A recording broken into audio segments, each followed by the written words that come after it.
At midwinter in the year 1085, William the Conqueror wore his crown at Gloucester, and there he had deep speech with his wise men.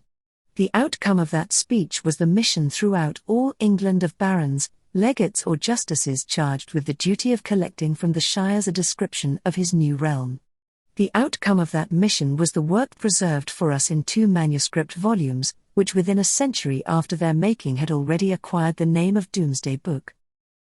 A monk known to us only as Richard, son of Nigel, several hundred years after the survey provided a superior account of the development and influence of the work. Then at midwinter was the king at Gloucester with his witan, and there held his court 5 days, and thereafter the archbishop and clergy had a synod 3 days. After this the king had a great council and very deep speech with his witan touching this land, how it was peopled or with how many men. So very straightly he caused it to be traced out that not a single hide nor a yard of land, nor even an ox, nor a cow, nor a swine was left that was not set down in his writing. And all the writings were brought to him thereafter. Here below is written the inquest upon the lands, in what manner the king's barons make inquiry, to wit, by the oath of the sheriff of the shire, and of all the barons and their Frenchmen, and of the whole 100, of the priest, the reeve, and 6 villains of each town. Then how the manor is named. Who held it in the time of King Edward?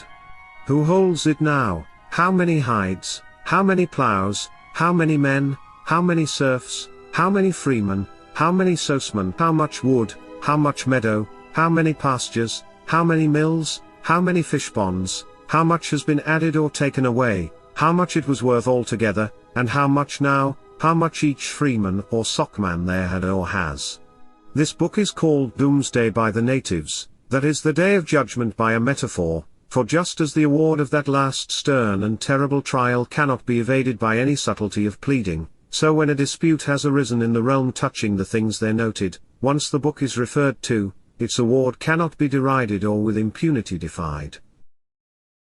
In the city of Shrewsbury in the time of King Edward there were 252 houses, and as many burgesses in the same houses, rendering yearly £7, 16 shillings and 8 pence of rent. King Edward had there the customs below written.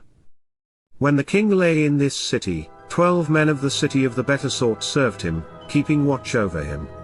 And when he went hunting there, the burgesses of the better sort, having horses, guarded him with arms in like manner. And for beating the woods the sheriff sent 36 footmen, so long as the king were there. When the king went from the city, the sheriff sent to him 24 horses as far as Lentwardine, and the king brought them as far as the first manor house of Staffordshire.